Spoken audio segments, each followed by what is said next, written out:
Oh, who was here? Pop might have used it last yesterday.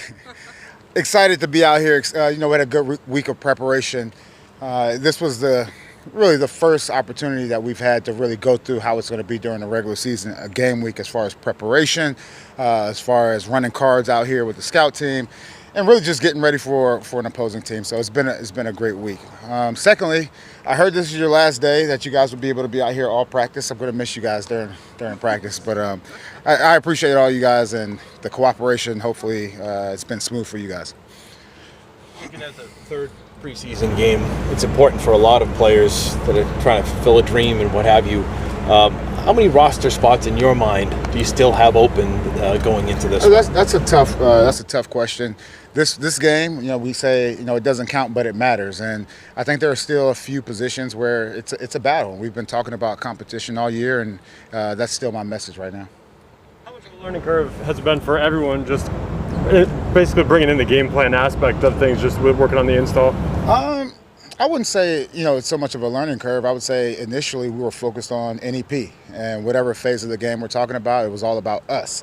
Now you start to focus on another team and their personnel. And once again, we don't know who's going to play over there, but it doesn't matter. It was more the exercise of going through who are their go-to players offensively, defensively, and special teams, and how do we stop them. These are the things that we need to be careful of, and these are things we want to try to exploit. So it's most teams, they talk about post-mortem, like they end up going and seeing what the game, what happened in the game. To me, it's about the pre-mortem, like how do we prevent ourselves from losing the game, and you can't win until you stop from losing. For some guys who might be perceived to be on the roster bubble, who might be kind of playing for their lives on Sunday night, how do you kind of preface conversations with them?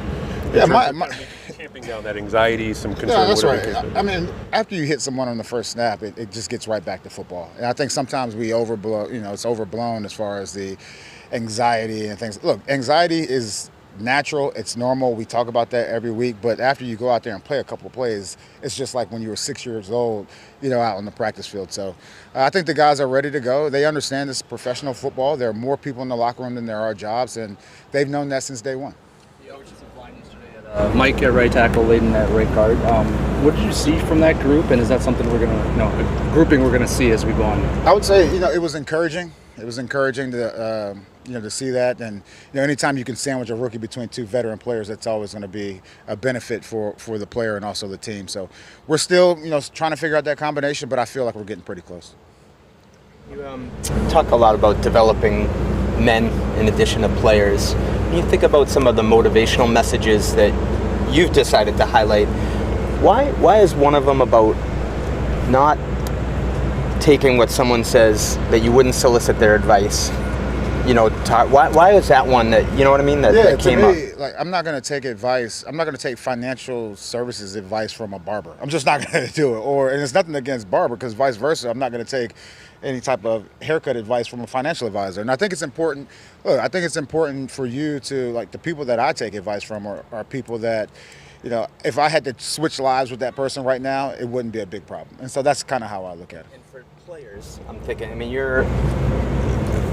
you've played, you've been around the block, you're, father, you have more life experience. But for the players that you're sending this message to, they're younger. Yeah. What is it about, I guess, the world we live in, or whatever, that made that? Well, I think naturally, look, we try it from a staffing perspective, whether you're talking about Slater or myself or Hightower. I think all of those guys have instant credibility, especially with the young guys. And so, they're always going to ask them questions, not only about X's and O's, but how they deal with situations off the field. And, it's on me to make sure that our staff is on the same page on how we want to get that messaging across to the young guys.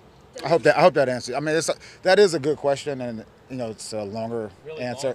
No, but it was a really long question, but I could go for about 30 minutes on that question. Coach, this team had a long streak of having undrafted free agents make the roster. How important is it for the organization to restart that streak and have those kind of players know that this is a team where they have a shot? It's huge. I always tell those guys, they all were on teams in college where a 5-star would come in or a 4-star would come in, and everyone's like, ooh, but they're trash, right? And so you have that 1-star player that actually makes the team. I think it's important. And once again, going back to competition and going back to my job is to put the best player on the field, no matter where you drafted them. So that's kind of how I think about it. Speaking of the undrafted undrafted free agents, someone who we saw have his hand in two plays, one that was intercepted, one that was almost, was Pettis yesterday. What's it like seeing someone like that come in here and have this kind of impact on the field? Yeah, he's done a fantastic job, and there's been a lot of conversation around him, but he's done a fantastic job up until this point. But it is important that those guys go out here and realize, like, I can play at this level. There's always this imposter syndrome where, am I good enough, am I not good enough? And for a guy like Pettis, for example, to go out and make those plays just continues to boost his confidence. What about someone like David Wallace as well? With the punt returns, we've seen him have a decent camp. Yeah, he's had a decent camp. I would say he has definitely gotten better. He's an explosive player. We have to find a role for him. Their first NFL training camp. How have they done as a group when it comes to responding to some of the challenges that have been put in front of them? I would say as a whole they've done well. Whether we're talking about the slip and slide or we're talking about, running up the hill after a 2.5 hour practice, I think those guys have responded well. Now, the game is always going to be different, and that's what I'm trying to, really focus on this week is the game. And then an away game for those guys. This will be their first opportunity as a young player to go on the road and get their routine kind of tightened down because the first game of the season will be on the road. You're saying every player's going to play. Are we talking one possession for the first team, or? No, we're going to play. We're going to play. I mean, if you guys want, look, Jacoby's going to start the game off. Drake will play as well. Joe will play as well. There's a nugget. Boom. You're welcome. Thank you. Appreciate now you guys can sleep. Zappy will play. Zappy will play. But hold on, one thing. One thing. We do have some players, dealing with small things that probably won't play and get ready for the regular season. Some of our proven players, there you go. All right, fantastic. Now you guys can sleep at night. Yes. Can I stick on the quarterback topic just for a second, because I'm curious how you value things when it comes to that position. Alex was here with us yesterday talking about how Jacoby has a lot of tools at this point in terms of probably diagnosing defenses, things of that nature, that Drake probably just doesn't, just based on experience. Is that more valuable than the ability to make some plays physically that Drake might be able to make that other quarterbacks might not be able to? How do you weigh those two things, and what's more valuable to you? To me, the top two things, mental toughness and just competitiveness. Those are two qualities that I really look at, with quarterbacks. I can't sit here and tell you, unless it's like a Phillip Rivers release where, man, that release is kind of weird. I don't get into the technical stuff like that. But for me, evaluating a quarterback or any other player, but especially the quarterback, they have to be mentally tough, and they have to be able to just bounce back from all that, the adversity that they're bound to see. Has Drake, what are your thoughts on that going into camp and coming out of camp with Drake? Because you knew Jacoby had those two things. Yeah, if you guys remember early on, he was, throwing interceptions and he'd get so down on himself. And I would say now as we exit camp, he's done a lot better job being able to pull the nose up on the plane when it seems like it's going down. And I think that's an important quality. You seem like you've been at a lot of different places with positional players as you go about your day. Is that something you wanted to do, or is it just naturally evolved here?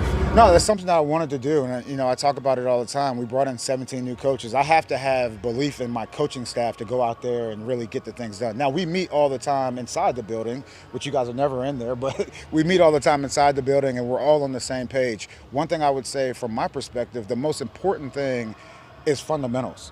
It's, the X's and O's, no matter what team you're talking about, it's really the same thing they've been running since college. It's about linking that communication. But for me, when you look at a game that you just lost, a close game or something like that, you can always point back to fundamentals, whether they're good or they're bad. Tackling, running, catching, throwing the ball, all the basic things that, young kids are learning now. And those things, they still exist at this level.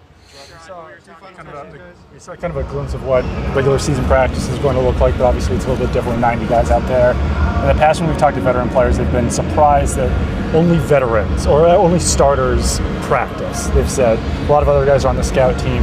Are you going to continue that, or is there going to be a little bit more competition? I think it's always competition. I'll take you back to a story. When I was a player here early on, the starters would, they would run the first 3 scout team reps. And I think it's important that the first team offense gets to see what the first team defense is doing, and then you get to show team players. Now, our philosophy, when I say our, I'm talking about Elliot and myself, the way we look at the practice squad is a development type of, way to look at it. It's not all right, this guy's just out here to take snaps. Like, we're going to depend on these guys, whether it's week 1 or at the end of the season, and so we look to develop those guys, so it's definitely important. Jerod, when we were talking to AVP yesterday, he just talked about dissecting defenses, kind of like what Phil was asking about with Drake. I was just wondering how different from a defensive perspective is preseason defense compared to regular season defense? Yeah, it's definitely different. I would say, we have a very versatile and complex defense that he's gone against all training camp. So he has seen a lot of that stuff. Now, there are game plan things that you'll see going into a game,